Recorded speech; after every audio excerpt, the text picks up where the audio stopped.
Fala galera, bem-vindos de volta ao meu canal. Hoje nós vamos falar um pouco mais sobre água, sobre as suas importâncias, sobre as suas funções ecológicas e sobre ambientes aquáticos. Se vocês estão gostando do vídeo, não esqueçam de compartilhar com os colegas. Antes de começar, pensem nessa questão. Nesse quadro vocês têm duas bacias de drenagem e nessa área verde, nesse círculo verde, representam áreas de preservação em cada uma dessas duas bacias. Então são dois cenários distintos. E a pergunta para vocês pensarem é: qual área de preservação nesses dois cenários, no da esquerda e no da direita, representa de fato ou preserva de fato uma bacia de drenagem? Pensem na justificativa por trás disso e ao final da aula vocês devem ser capazes de entender esses conceitos, de responder bem essa pergunta. Bom, água, se vocês abrirem notícias de jornal, vocês vão encontrar recorrentemente notícias sobre conflitos gerados por conta da escassez de água. Essa região que eu estou mostrando aqui é a região do Oriente Médio, norte da África, Península Arábica.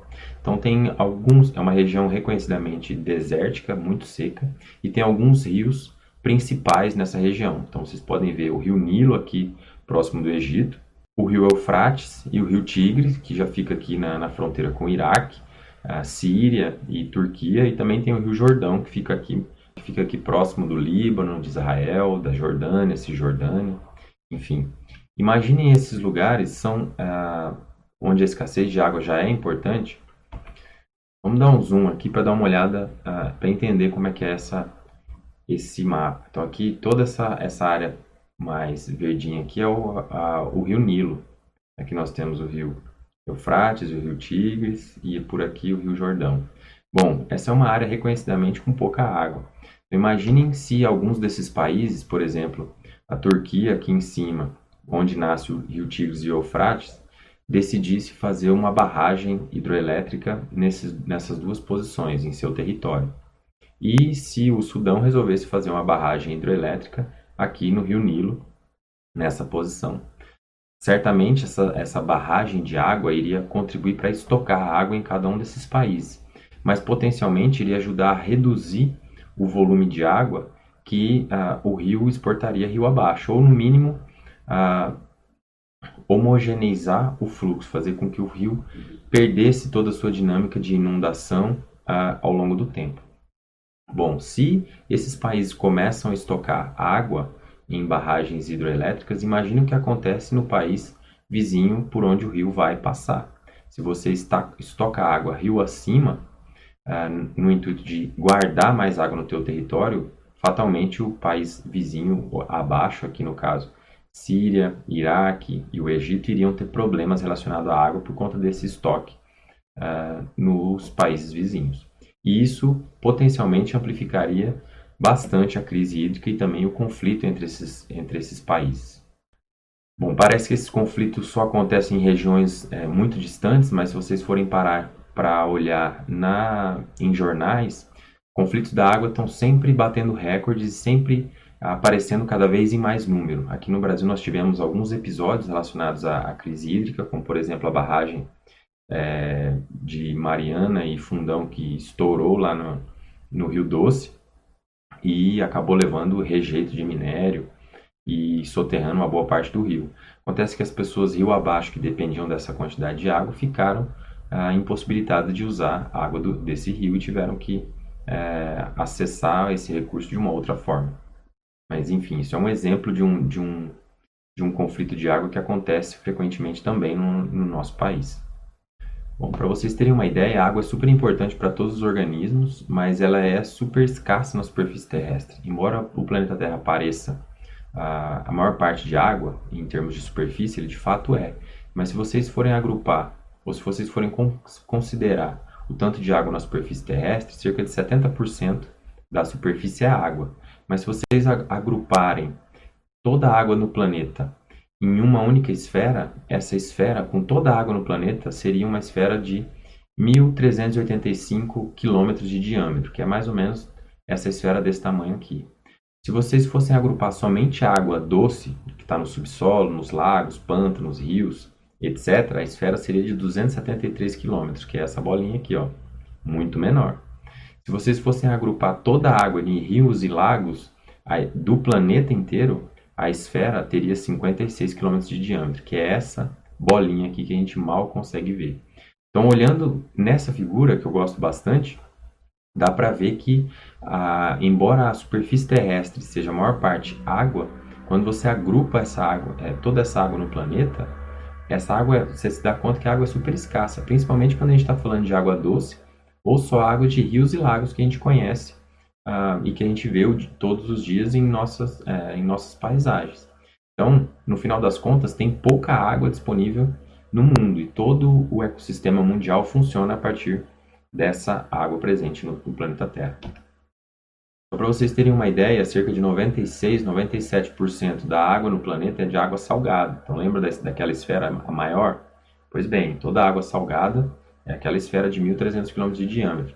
Mas se a gente for parar para pensar, toda a água doce de lagos ou de rios, essa proporção é muito pequena. É 0,0002% ou 0,007% de água doce.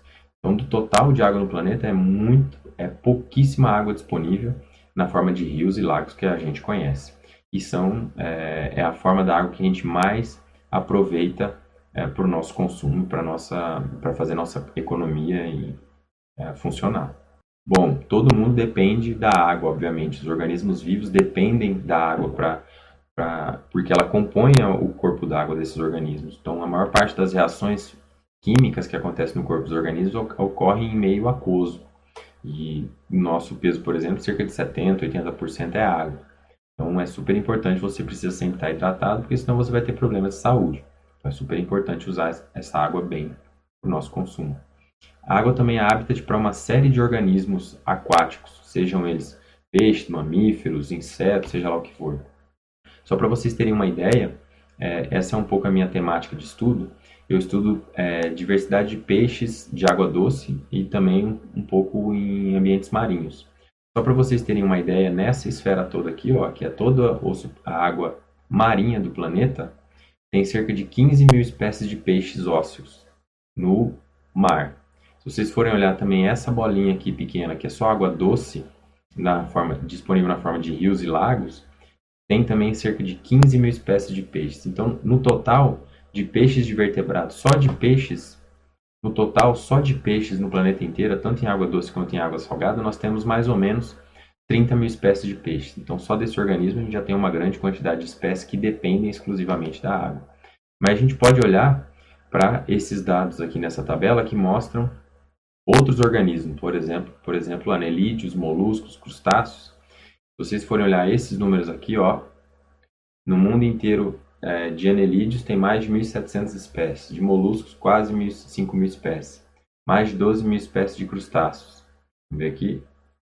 Mais de vertebrados, tem mais de 18 mil espécies de vertebrados e no total isso vai dar mais de 125 mil espécies de organismos aquáticos que são estritamente aquáticos ou que dependem uma parte da vida do ambiente aquático. Então, a água é habitat para uma série de espécies. Vocês já viram aqui um monte de números altos relacionados a organismos que habitam esse tipo de ecossistemas aquáticos. Além disso, a água ajuda a regular o clima. Ela ajuda a manter temperaturas mais amenas e também contribui para a precipitação em algumas regiões. Então, é ela que segura a umidade ou que traz umidade para alguns locais. Ela tem um papel fundamental de regulação do clima. Se vocês se lembrarem, o hemisfério sul do planeta Terra, ele varia muito menos em termos de temperatura do que o hemisfério norte, porque no hemisfério sul tem muito mais água do que no hemisfério norte. Se tem muito mais água, a água ela demora bastante para aquecer, mas ela também demora bastante para liberar energia depois que ela aquece. Então a água serve no hemisfério sul como um tampão de temperatura. Por isso a oscilação térmica no hemisfério sul é muito menor que no hemisfério norte. Além disso, a água também molda e desenha a crosta terrestre. Por meio da erosão, os solos são formados, os rios são formados, as planícies são fertilizadas, tudo isso devido à água. Ela também dilui e degrada uma série de resíduos. A gente, quando usa a água gente pode descartar água de novo, dependendo da quantidade, obviamente, em rios, em riachos. Se não for muita quantidade de água poluída, o próprio rio vai se encarregar de degradar esses resíduos e de restaurar a qualidade dessa água. Então isso acontece também. Obviamente que a gente não pode jogar mais água poluída do que o rio conseguiria de fato degradar, porque aí a gente estaria contribuindo para a poluição desses corpos d'água. Mas ele, em geral, faz esse trabalho sim, e a gente conta com ele o tempo inteiro. Mas de onde vem a água dos rios e lagos? Bom, a maior parte do fluxo da água vem, obviamente, da precipitação. Você tem massas de ar que se movimentam do oceano para o continente, e essas massas de ar carregadas de água que vão fazer a água cair sobre a crosta terrestre. Então, esse mapa mostra as regiões onde tem maior precipitação no planeta Terra. Toda aqui a região neotropical tem um grande volume de chuva, com exceção do Nordeste e algumas áreas aqui nos Andes, no sul da Argentina. A África também, assim, miolo da África tem bastante precipitação. Toda essa região da Ásia também tem uma grande precipitação, um pouquinho norte da Europa, um pouquinho a costa leste dos Estados Unidos. Mas, enfim, tem regiões onde praticamente não chove. E há uma correlação muito alta entre o volume de chuva, a quantidade de precipitação e a quantidade de rios. Essas regiões onde mais escuras são também aquelas que concentram a maior parte dos rios e lagos no nosso planeta.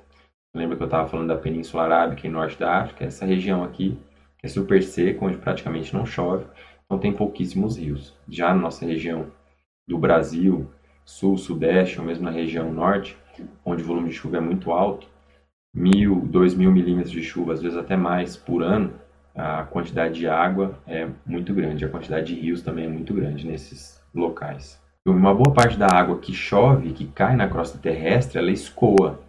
Essa água que escoa é chamada de escoamento superficial. É água que não evapora, não infiltra no solo e escorre em direção às áreas mais baixas. Sempre a água vai escorrer em direção às áreas mais baixas. Em alguns casos, a gente conhece isso da televisão ou de reportagens. Essa água que escorre, ela é justamente aquela que forma enxurradas, que forma enchente e que acaba trazendo um monte de prejuízo para as nossas cidades e para os nossos comércios. Então, esse é o famoso escoamento superficial. A gente vai falar mais depois de como reduzir esse escoamento superficial.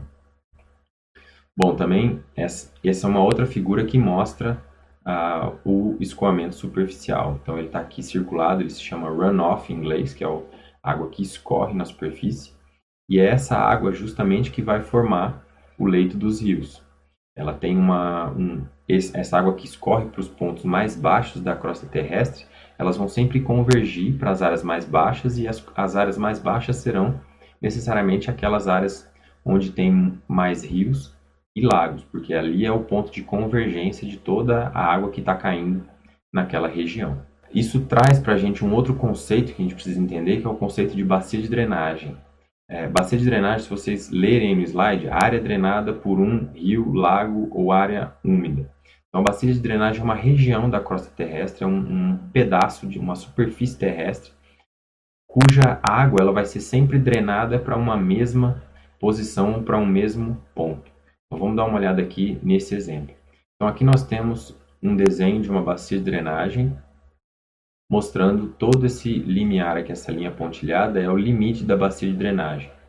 Se chover em qualquer um desses pontos dessa área aqui, as posições mais baixas da bacia são necessariamente essas regiões onde estão essas linhas aqui. Então, se chover em qualquer um desses lugares, vamos supor que chova aqui, a água necessariamente vai escorrer para cá, depois vai escorrer para cá e depois vai escorrer para cá.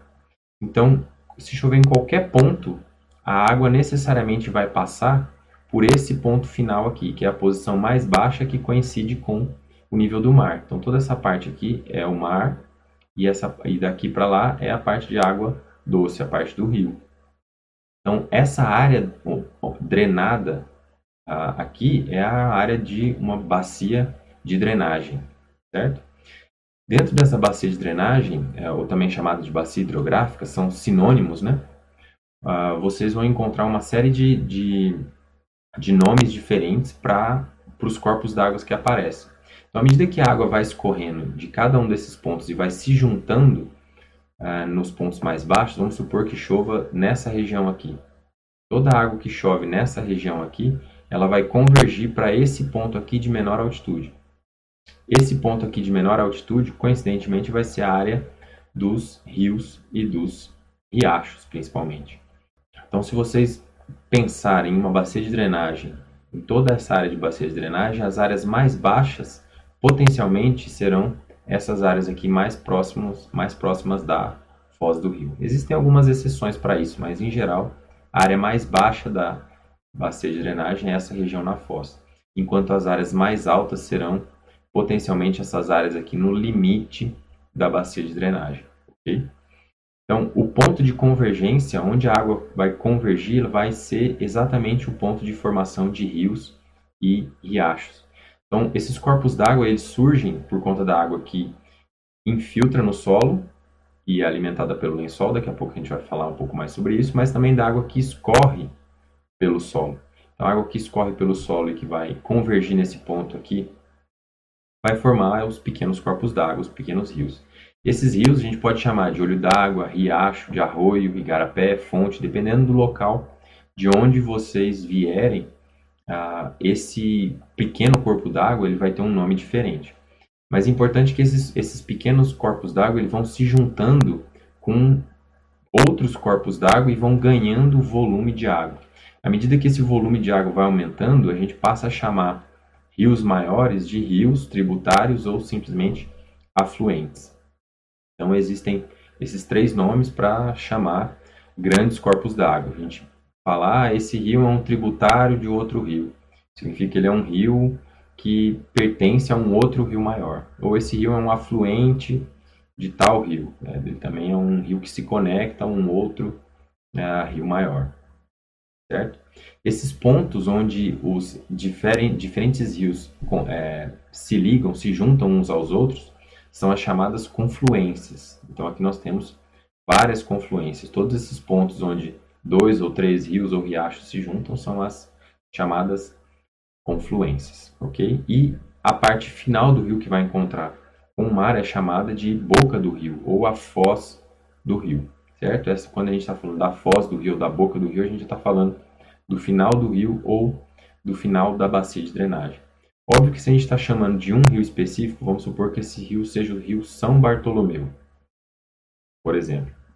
Então esse ponto final aqui é a foz ou a boca do rio São Bartolomeu. Mas ele é uma confluência do rio São Bartolomeu com outro rio que está ligando aqui, ok? Toda essa nomenclatura ela pode variar em função do rio ou da bacia de drenagem que a gente está tratando. E a gente pode falar essa grande bacia de drenagem aqui, que engloba todos os rios que se juntam, ou a gente pode falar especificamente de uma bacia de drenagem dentro de um rio. Por exemplo, a bacia de drenagem do rio São Bartolomeu, que está aqui marcada pelo meu mouse. Ok? Isso varia em função da forma como você quer abordar o corpo d'água, mas a nomenclatura é essa.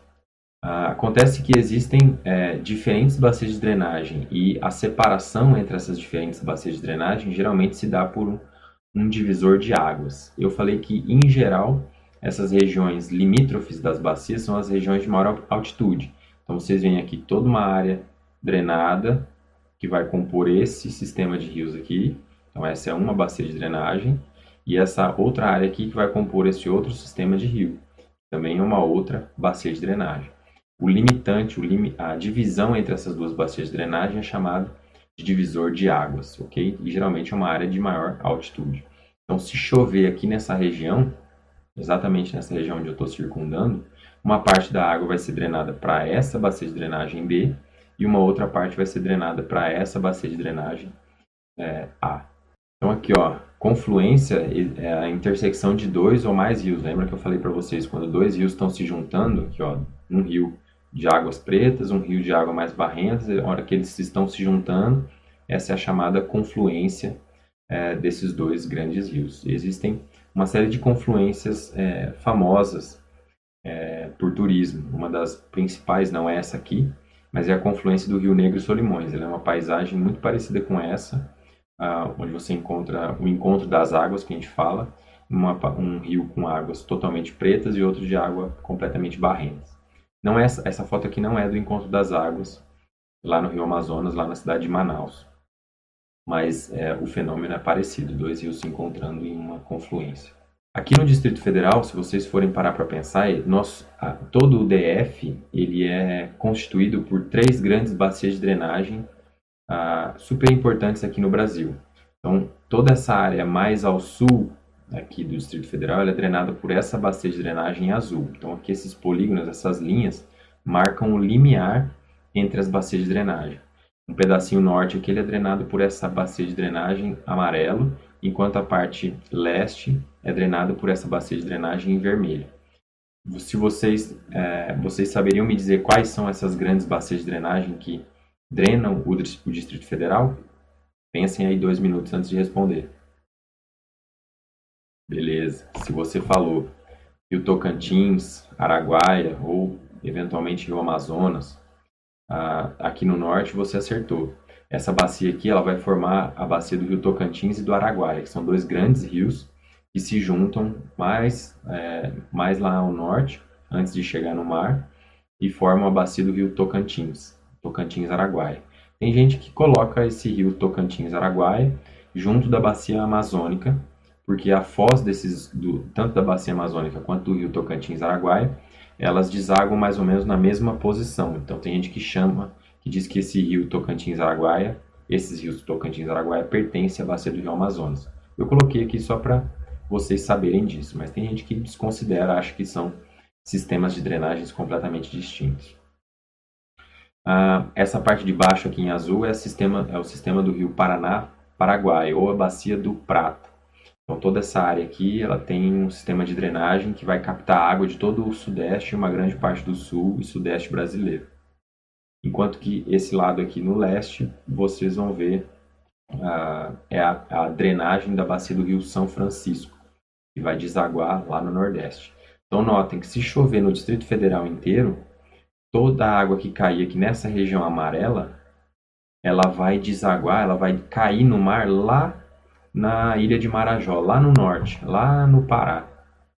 Se chover aqui nessa região azul, a água ela vai cair no mar lá no sul do país, lá entre o Uruguai e a Argentina. E se cair aqui nessa área avermelhada do Distrito Federal e dessa região aqui, a água vai se juntar ao mar lá no Nordeste.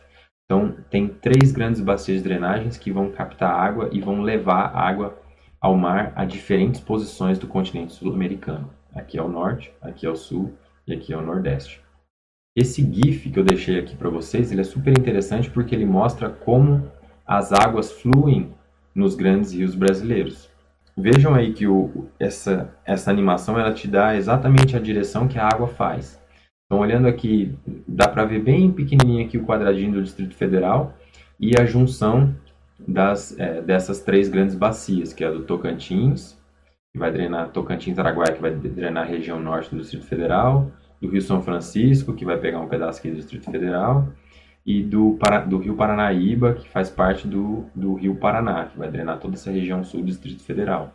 Então notem que se chover aqui no norte do Distrito Federal, a água vai cair lá no Tocantins, lá perto do Pará, lá na ilha de Marajó, muito próximo da foz do rio Amazonas. Se chover aqui no leste, vai cair lá no rio São Francisco e vai desaguar lá no Nordeste, enquanto que a água que cai na bacia do Alto Paraná, Paraguai, ele vai cair lá na bacia do Prata, lá embaixo do Uruguai, entre o Uruguai e a Argentina. Ok, mas também existem, eu falei até agora da água que escorre, mas também existe uma boa quantidade de água que acaba entrando no solo e infiltrando no solo. Essa água que infiltra no solo, ela vai cada vez mais para as camadas mais profundas e ela pode ficar dentro do solo a partir do momento que ela encontra camadas que são impermeáveis e não conseguem passar. Então, a zona do solo, que é a zona mais saturada de água, que contém água em todo o interstício das partículas que compõem o solo, é a região das chamadas águas subterrâneas ou do lençol freático, se vocês quiserem. Então, a água subterrânea é uma água armazenada nos poros do solo proveniente da infiltração da chuva. Essa água, ela não imagine isso como sendo um rio, um lago, um buraco vazio cheio d'água. Não, essas camadas no solo, elas são áreas que contêm partículas de argila, areia, silt, seja lá, rochas, do tamanho que for as partículas, e entre essas partículas a água fica estocada. Então a água ela fica nos espaços vazios entre essas partículas. Quanto maiores forem essas partículas, mais água vai caber entre esse espaço, e quanto menores forem as partículas, menos água vai caber no meio dessas partículas, certo? Essa área que fica saturada é chamada de zona de saturação ou lençol freático. Se vocês fatalmente começarem a cavar o solo, em algum momento vocês vão encontrar uma área um pouquinho mais úmida, eventualmente uma área bem com bastante água. Quando essa água começa a minar, a partir do momento que você escavou e chegou nessa área onde começa a minar a água, você está chegando na área do lençol freático, ok? Em alguns momentos essa água ela pode ir até camadas muito mais profundas no solo, e ela fica estocada entre camadas que são impermeáveis, ela fica guardada em espécies de camadas de areia ou de cascalho, elas ficam confinadas entre rochas impermeáveis. Então essas áreas são chamadas de aquíferos, ok? Os aquíferos em geral eles estão muito mais profundos no solo do que o próprio lençol freático. Se vocês cavarem 10, 15, 20 metros, fatalmente vocês vão encontrar o lençol freático, mas para chegar até o aquífero vocês vão ter que ir mais profundamente no solo. 30, 40, 50, 100, 200 metros de profundidade, dependendo do aquífero. Então aqui, a água que escorre, ela que vai compor os rios, mas também tem uma parte da água que infiltra no solo. Olha aqui, à medida que ela infiltra no solo, toda essa parte aqui é a parte do solo, certo? Essa parte do solo aqui, ela é a parte por onde a água vai infiltrar. Então, se vocês olharem essa parte mais azulada aqui dentro do solo, é a parte do lençol freático. É uma área que contém um monte de partículas, e entre essas partículas vocês vão encontrar água. Já se vocês forem até camadas mais profundas do solo, essa aqui no caso, vocês podem encontrar aquíferos. Então essa área aqui, ó, toda em azul, é uma área também super úmida, carregada de água nos teus interstícios e confinada por rochas que são impermeáveis. Então tanto isso aqui quanto isso aqui são rochas impermeáveis que impedem a passagem de água para baixo quanto para cima. Esses aquíferos eles possuem regiões de recarga dos aquíferos. Então, em alguns momentos, o solo, existem dobras nas rochas ou falhas nas rochas que permitem a água da chuva infiltrar nessas áreas e recarregar esses aquíferos. Isso ajuda a trazer a água aqui para baixo. Essa área que possibilita a recarga de água nos aquíferos é chamada de zona de recarga, que é onde a área infiltra e recarrega esse aquífero. Então tá aqui, ó, essa área é a área de recarga. Se chover nessa região aqui, a água vai infiltrar por aqui e vai recarregar esse aquífero. Uma outra coisa importante, vocês viram que a água que compõe os ecossistemas aquáticos, ela vem da água que escorre ou da água que infiltra no solo. Então é importante vocês entenderem a importância da vegetação no ciclo da água. Quanto mais água vocês tiverem, quanto mais árvores, quanto mais vegetação vocês tiverem em uma bacia de drenagem, maior vai ser a umidade que fica retida no solo e maior vai ser a umidade que potencialmente vai ser liberada para formar os corpos d'água. Então eu fiz aqui um paralelo entre uma área super florestada, bonitona, e outra área de pastagem onde só tem grama e animais em cima. Toda essa água aqui, a água que chove aqui nessa região de pastagem, como a vegetação ela é pouca, uma grande parte da água vai escorrer rapidamente na superfície aquática, na superfície terrestre. Uma grande parte da água vai escorrer rapidamente pela superfície e vai em direção às áreas mais baixas. Uma boa parte da água vai infiltrar no solo, mas ela vai ser muito inferior à água que escorre. Então, em geral, o escoamento superficial aqui vai ser muito maior do que a infiltração no solo. Então, eu coloquei aqui, ó, o escoamento superficial nessa região é muito maior do que a infiltração no solo. Logo, depois que choveu, a umidade ela vai embora muito rapidamente, porque isso é uma área aberta, o sol vai incidir diretamente nessa superfície e vai fazer evaporar a água que tem aí disponível e o solo vai rapidamente secar. Já nessa outra área aqui, a vegetação ela vai impedir uma grande parte do escoamento superficial, porque imagina antes, para a água escorrer, ela vai trombar com folha, com galho, com tronco, com raiz, e ela vai escoar muito mais lentamente.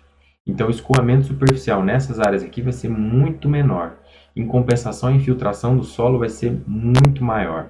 Você tem uma grande quantidade de água que penetra no solo muito mais lentamente do que nessa região de pastagem, enquanto que o escoamento superficial aqui vai ser muito menos intenso do que essa área de pastagem. Logo, a velocidade da água escorrendo e do carregamento de partículas vai ser muito menor nessa região. Se a água escorre com muito menos força, ela vai levar menos sedimento, vai levar menos galho, menos tronco nessa região do que nessa. Em compensação, à medida que a água vai descendo nessa região de pastagem, ela vai juntando cada vez com mais água e tendo cada vez mais força. Isso vai levando sedimento, terra, galhos, troncos, com mais intensidade para a posição mais baixa dessa superfície, para a posição de menor altitude. E no caso, isso sempre vai convergir para os corpos d'água. Se vocês têm áreas, por exemplo, aqui tem um outro exemplo, só que dessa vez não com uma pastagem, mas com uma área de cidade. Nas nossas cidades, frequentemente, a gente asfalta as ruas completamente, a gente impermeabiliza a superfície do solo, a gente vai lá e constrói uma casa. A primeira coisa que a gente faz é colocar piso no todo o terreno. Como você coloca piso em todo o terreno, você impede a infiltração da água. Se você impede a infiltração da água nas casas, nos prédios e nas ruas, essa água não vai infiltrar. Se ela não vai infiltrar, ela vai necessariamente escorrer. Se ela escorre, ela vai escorrer cada vez mais com grande intensidade e vai sempre em direção aos corpos d'água com um grande volume e uma grande intensidade, porque essa água não é infiltrada no solo. Agora, se vocês mantiverem a vegetação nativa, a vegetação original do solo, essa vegetação vai sempre reter muito mais água e vai permitir que a água infiltre muito mais do que a água escorra. Então, o volume de água que vai ser jogado para os corpos d'água vai ser muito menor. Frequentemente aqui em Brasília a gente encontra qualquer chuvinha, você tem enxurradas vindo pela rua o tempo inteiro, com volume muito grande, e quando chove demais, frequentemente as ruas são alagadas. Às vezes até isso dá um problema grande nos prédios e nas rodovias, por conta do volume de água que desce. E esse volume de água ele é justamente por conta da impermeabilização do solo. E olha que o Distrito Federal e Brasília principalmente tem muitas áreas verdes, tem muitas áreas onde essa água pode infiltrar. Mas apesar disso, o volume de água ainda é tão grande que consegue alagar e causar problemas nas nossas cidades. Geralmente, dezembro, janeiro, fevereiro, vocês vão escutar falar de alagamento, inundação, perdas do comércio relacionado a enxurradas. Tudo isso é por conta da nossa atitude de impermeabilizar o solo das nossas cidades, das nossas propriedades. Ok? Então, se vocês quiserem ter um controle melhor de alagamento, a gente precisa repensar a forma como a gente trata o solo e as nossas cidades para impedir que essa água escorra com tanta intensidade. Que aquíferos brasileiros vocês conhecem? Então, isso é um parêntese sobre aquíferos. Existem dois principais que são muito falados na mídia, principalmente esse primeiro aqui, que é o aquífero Guarani. Então, toda essa área aqui em azul é uma área no solo, uma região no solo terrestre, que tem uma grande quantidade de água. E essa água fica mais de 100 metros, certamente, estocada. Então, se vocês quiserem acessar esse aquífero Guarani, vocês precisam ir muito profundamente no solo. Também tem um aquífero muito grande chamado aquífero Alter do Chão, que fica aqui nessa região do Pará e do Amazonas, e contém um volume de água também muito grande. Embora esse volume de água seja grande, se a gente retirar muito mais água do aquífero do que o aquífero consegue captar, obviamente que a gente vai ter um problema de escassez de recursos hídricos. A gente não tem com grande intensidade escassez de recursos hídricos, mas regiões como o Sudeste, Nordeste principalmente, sempre sofrem com falta d'água. Então, embora o volume de água seja grande, não só na forma de rios e lagos no nosso país, mesmo na forma de aquífero, essa água nem sempre está disponível e a gente tem cada vez mais problemas relacionados à água por conta do uso indevido, do uso muito intenso desses recursos hídricos. Então, a gente precisa repensar a forma como a gente usa esses recursos para não faltar no futuro. Em água doce, nós também temos uma grande quantidade de rios e riachos e também temos ecossistemas formados por reservatórios e ecossistemas de lagos.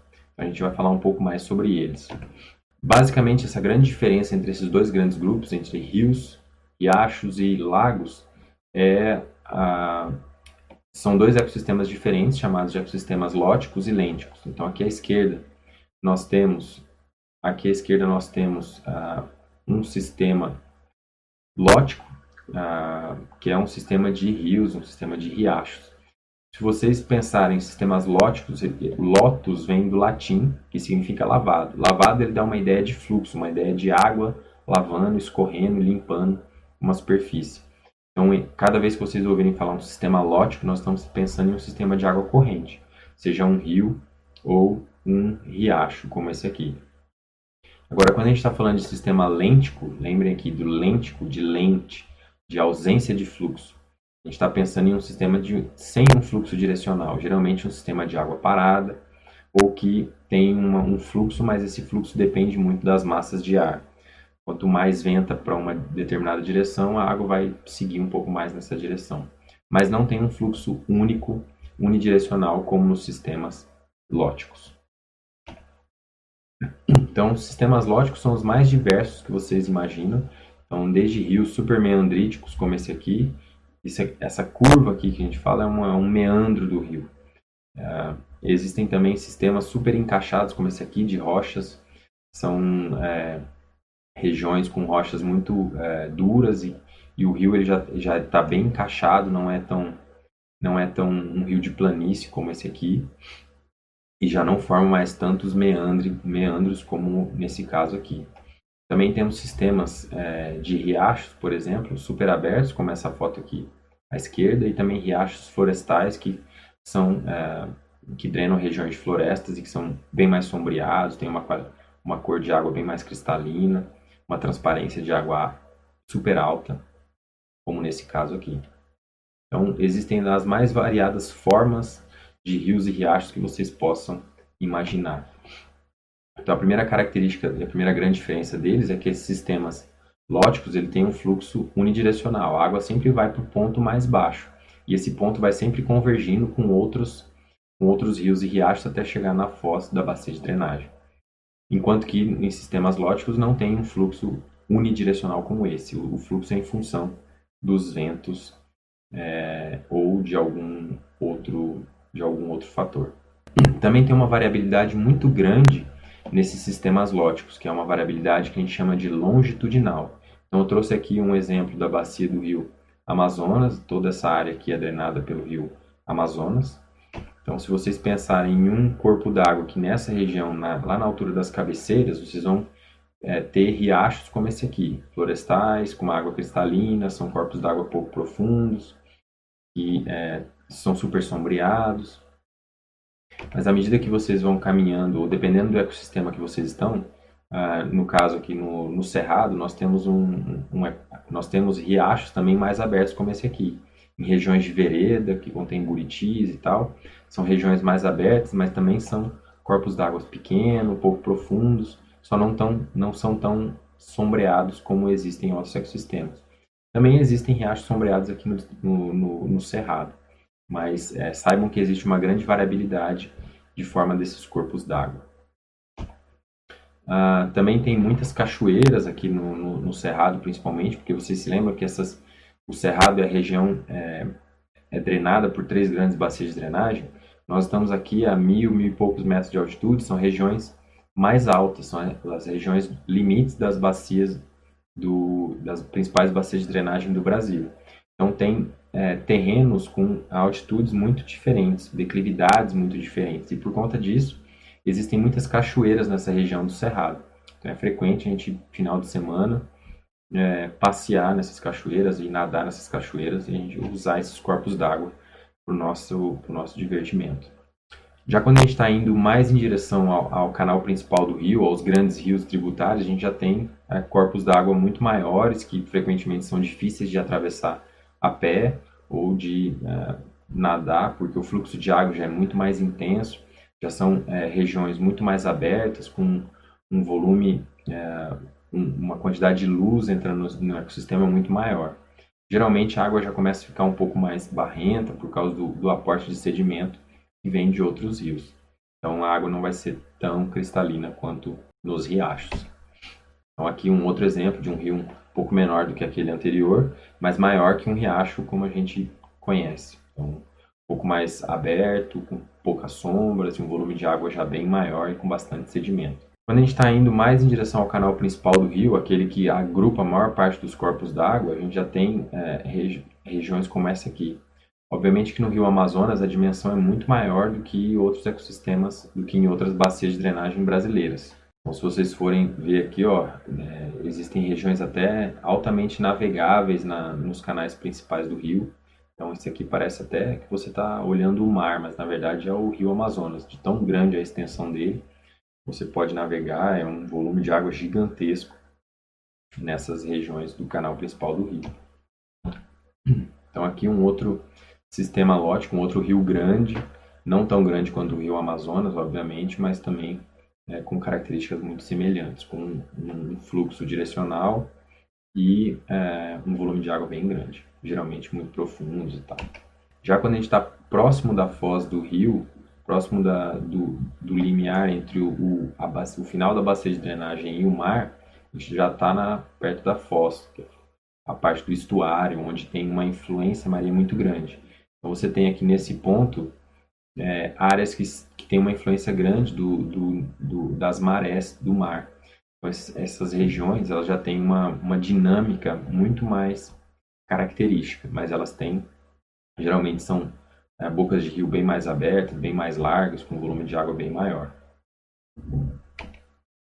Então aqui está a foz do rio do Alto Paraná, Paraguai, da Bacia do Prata, que vai desaguar lá na região de Buenos Aires, aqui da Argentina, e da região do Uruguai. Está aqui Montevidéu, a capital do Uruguai. Então, toda essa região aqui é a foz desse rio, super largo, com um volume de água muito grande e também com uma grande influência aqui da maré que vem do oceano. Beleza, então nesse contexto da pergunta que eu falei para vocês, baseado nos conhecimentos que vocês e nos conceitos que vocês viram, vocês devem agora ser capazes de pensar, ou pelo menos de responder essa pergunta. Qual área de preservação preserva de fato uma bacia de drenagem? Vamos supor que eu queira manter as áreas de preservação nessa região aqui e as áreas de preservação nessa região aqui. Se eu quiser preservar o corpo d'água, qual desses dois cenários é mais efetivo para conservar o corpo d'água? Qual desses dois cenários vai permitir que a água continue fluindo e continue fluindo límpida, própria para o nosso consumo? Se vocês pensaram um pouco, acredito que vocês devam ter chegado a essa conclusão aqui. Se vocês estão protegendo essas regiões aqui, que são as regiões de cabeceira, as regiões dos pequenos corpos d'água, vocês mantiverem essa área de preservação aqui na região das cabeceiras, a água que vai sair dessa região ela vai ser uma água límpida. Obviamente que se vocês precisarem captar água aqui, ela vai ser uma água muito mais limpa do que qualquer outro ponto dessa bacia. Já aqui, se vocês preservarem a região da foz dessa bacia de drenagem e deixar as nascentes para qualquer tipo de uso, seja agrícola, de cidades ou uso industrial, todo esse resíduo, todo esse acúmulo de água suja, ele vai ser jogado para os sistemas de rios, e esses rios aqui dentro, por mais que eles estejam dentro dessa área de preservação, eles receberão água poluída dessas regiões. Então, para uma estratégia de conservação, nesses dois casos, essa estratégia seria a menos eficiente, enquanto essa aqui seria a estratégia mais eficiente para manter os corpos d'água e a água limpa, tanto para os ecossistemas aquáticos e também própria para o nosso consumo. Se vocês precisarem gastar para tratar a água, seria muito mais fácil tratar a água que vem de áreas de preservação nessa situação aqui do que tratar a água em uma situação como essa aqui. Seria muito mais caro limpar a água para o consumo humano nessa situação do que nessa. Ok? Vamos dar uma olhada aqui. Essa situação é exatamente o que acontece aqui no Distrito Federal, na área de Brasília. Então, vocês estão vendo aqui, esse aqui é o plano piloto, essa aqui é a cidade de Brasília, com as cidades satélites aqui no DF. E toda essa área aqui, ó, é uma área de preservação, que é o Parque Nacional de Brasília. Esse também é uma área de preservação. Mas nessa área de preservação aqui, ó, tem uma série de rios e riachos pequenos aqui, de pequenos corpos d'água, todos eles que vão abastecer essa região aqui, esse reservatório. Esse reservatório de água aqui, a água que cai nesse reservatório, ela já é muito mais limpa, porque todas as nascentes que estão aqui, elas estão protegidas. Você não pode usar essa área aqui, você não pode construir nada aqui, nem uma indústria, nem não pode ter nenhum tipo de uso dentro dessa área. Por quê? Para justamente proteger essa água aqui. E a água que vem desse reservatório é que abastece uma grande parte da população aqui no Distrito Federal e principalmente no plano piloto. Certo? Se não tivesse essa área de preservação, a água que teria aqui seria muito mais poluída e seria muito mais caro para limpar essa água e disponibilizar água para o consumidor, ok? Essa estratégia de conservação é super óbvia, mas ela não é sempre praticada dessa forma. Então, vocês têm aqui uma outra área, também aqui no Distrito Federal, na região de uma cidade satélite chamada Vicente Pires. Toda essa área que vocês estão vendo aqui em verde é a área de mata ciliar de um corpo d'água. Em compensação, toda a área da bacia de drenagem, praticamente toda ela, está ocupada por casas, por prédios, por comércio. Então, é recorrente, todo começo de ano, final de ano, você tem problemas de inundação aqui nessa área do Vicente Pires. Por quê? Porque o volume de água que escorre aqui é muito maior do que o volume de água que infiltra. Logo, você tem sempre enxurrados, você tem asfalto sendo estragado, carros sendo dragados por buracos. Enfim, uma série de problemas que ocorre todo ano aqui por conta desse uso indevido da bacia de drenagem. Como é que a gente vai resolver esse problema? A gente tem que pensar num uso mais consciente para evitar que esse grande volume de água escorra e prejudique tanto as nossas cidades quanto os ecossistemas aquáticos. Uma outra área aqui super importante, que é a região do Alto Rio Xingu. Então, vocês estão vendo aqui toda essa área aqui do Parque do Xingu, que é uma área de preservação, e também tem uma área indígena aqui nessa região, mas é uma área de preservação, basicamente. Toda essa área de preservação ela fica justamente no meio da bacia de drenagem. Vocês estão vendo que aqui estão os canais principais dos rios, esses são os grandes afluentes da bacia de drenagem, e todas as áreas de nascente que estão aqui em volta dessa região são áreas liberadas para produção rural, seja produção de soja, milho, grãos, por aí vai, mas também para produção de carne. Então, nessa região, fatalmente, como as áreas de cabeceira ou as áreas de riacho que estão sob a influência humana, a qualidade da água que vai cair aqui, a quantidade de água que vai cair no meio da bacia, ela vai ser reduzida e vai ser muito menor por causa desse uso múltiplo nas áreas de cabeceira. Então, essa situação aqui é a primeira situação onde a preservação das áreas do canal principal da foz do rio não ajuda na conservação da água, simplesmente porque as cabeceiras estão sendo utilizadas muito intensamente ou às vezes até indevidamente. Então isso acaba prejudicando o recurso hídrico que está aqui dentro dessa área de preservação. Legal? Agora que vocês sabem um pouco mais sobre rios e riachos, fiquem atentos ao uso devido desses corpos d'água. A gente não pode perder esse recurso tão precioso que é a água, porque ela vai provavelmente começar a faltar no futuro.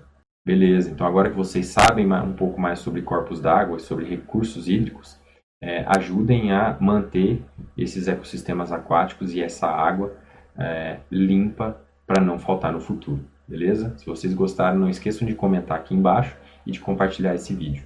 Então, até mais!